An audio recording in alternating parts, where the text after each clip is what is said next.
Kaffen på mit arbejde, det betyder faktisk en del for mig. Jeg har en ret god kaffemaskine derhjemme, men kaffen på arbejde er faktisk så god, så jeg begynder at drikke mindre kaffe derhjemme om morgenen, fordi jeg vil hellere gemme den kop, til jeg kommer ind på arbejde. Altså kaffeløsningen fra Lavazza er nem at have med at gøre. Det er utroligt nemt at bestille. Det er skrevet ind på jeres hjemmeside, hvor jeg logger ind, og så taster jeg simpelthen ind med de produkter, vi bruger her, og det kommer rigtig hurtigt. Med Lavazza kaffen der har vi fået en rigtig høj kvalitet, som også har fokus på bæredygtighed, hvilket er det samme, vi også går op i og udbyde til vores kunder hos Good Food Group. Den yder kvaliteten, og vi fremstår bedre, både internt, men også eksternt.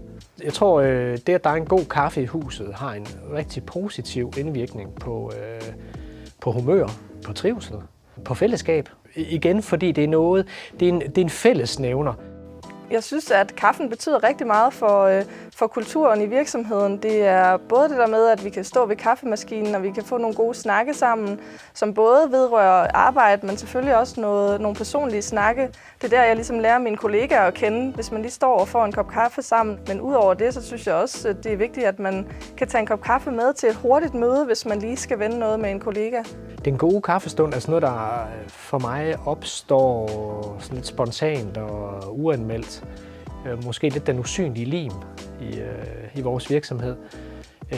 Det kan både opstå hen ved kaffemaskinen, men det opstår lige så meget sådan på vejen hen til et møde eller under et møde, hvor man lige har brug for en lille pause. Og, altså det er faktisk en ret integreret del af arbejdsdagen.